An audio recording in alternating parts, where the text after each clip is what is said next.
think for a moment. Have you ever wondered why the most intelligent people in history often lived on the edges of society? Why do they, despite having the capacity to connect, often choose to withdraw? Why do the sharpest minds seek silence when the world is so loud? Could it be that social life for many is not a source of joy but a hidden burden? What if solitude, rather than being a curse, is the very soil where wisdom takes root? Today, we'll explore one of Arthur Schopenhauer's most brutal insights into human nature. Why truly smart people often abandon social life. Not because they despise humanity, but because they see through it. And I'll warn you, this truth is not comfortable. But it might explain why you sometimes feel more alive in silence than in company. Stay with me until the end, because the final perspective I'll share from Schopenhauer may completely reframe the way you understand your own solitude. Before we begin, take a moment to support this channel. If you value depth over distraction, truth over comfort, and self-knowledge over shallow approval, hit that like button, subscribe, and leave a comment. Do you feel most yourself when you're alone? Your reflections may resonate deeply with others. Together, let's build a space for thinkers. Now, let's dive into Schopenhauer's first harsh truth. Schopenhauer believed that much of what people call socializing is little more than noise, not just the chatter of voices, but a deeper noise. Gossip, trivial obligations, competition for attention, endless posturing. The average person, he argued, is immersed in this noise constantly. Their days are filled with distractions. Who said what? Who gained status? What trend to follow next?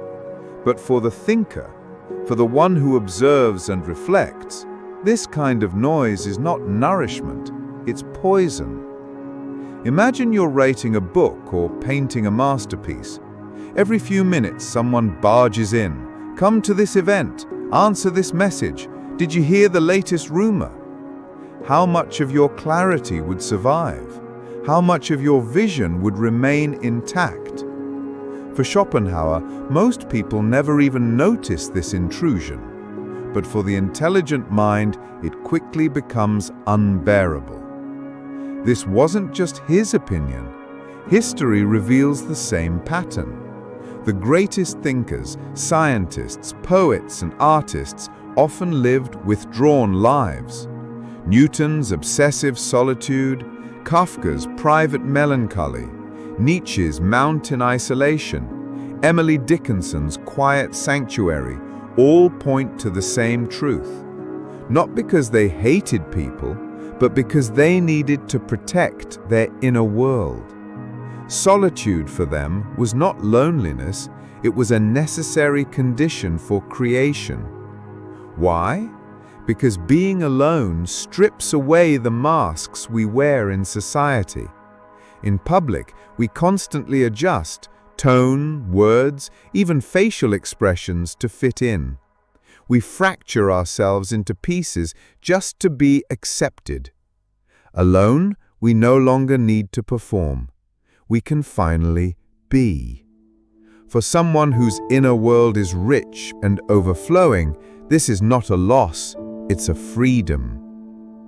Schopenhauer once wrote, "The more unintelligent a man is, the less mysterious existence seems to him."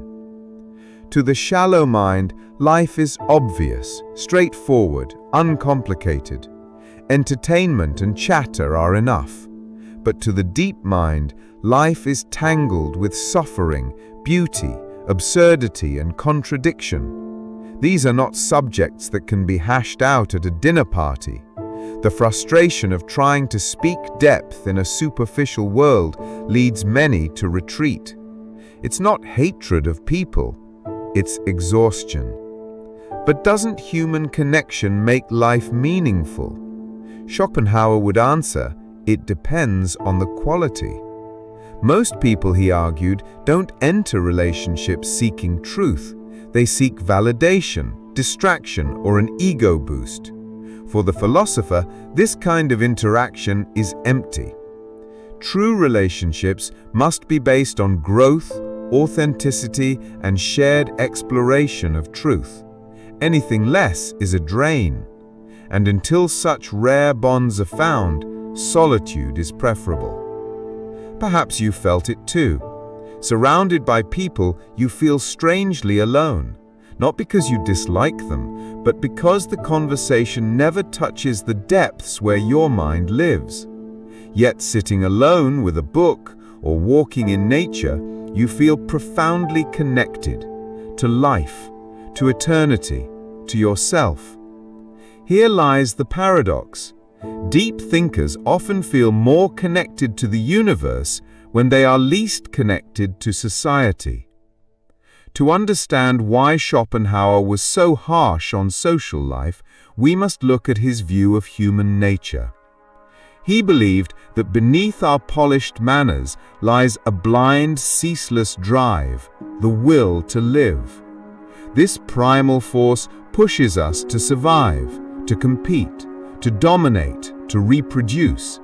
According to him, even our friendships and social rituals are shaped by this underlying instinct. What appears as harmony often hides competition, for status, for approval, for power. For the average person, social life is survival. It's where alliances are built, reputations signaled, control asserted. But for the thinker, these games feel hollow. They don't reject them out of arrogance, but out of disinterest. The stage feels fake, the script meaningless. Imagine standing in a crowded room where everyone speaks a language you barely understand.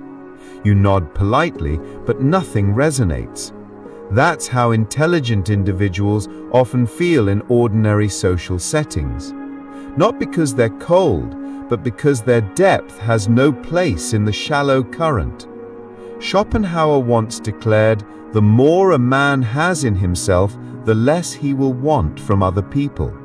When your inner life is filled with creativity, questions, and passion, the trivial becomes unbearable. You no longer seek company to fill an emptiness. Instead, you protect your solitude to preserve your depth.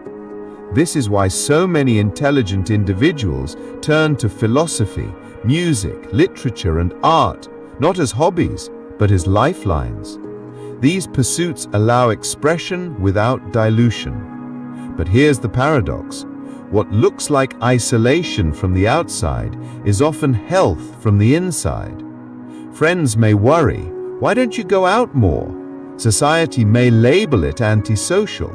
But the truth is, many find themselves more centered, more alive in solitude than in social rituals. Schopenhauer himself lived a mostly solitary life.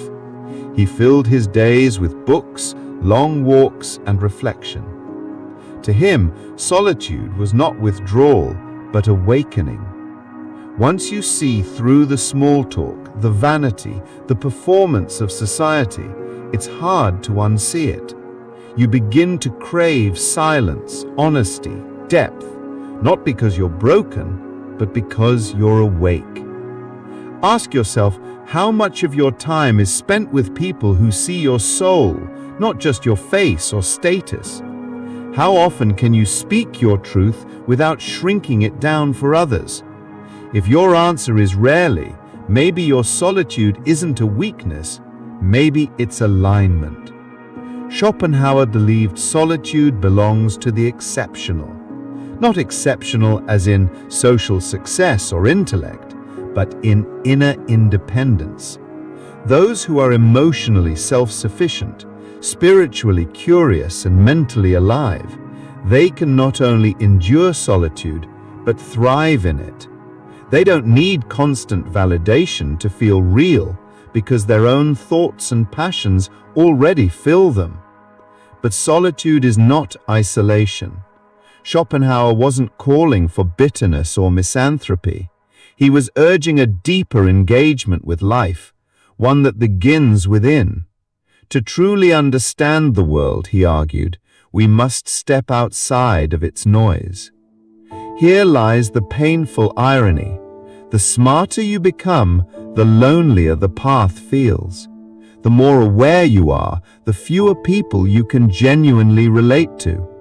But at the same time, the more you align with your true nature, the freer you become from society's expectations. Fewer connections, but deeper meaning. Fewer people, but greater peace.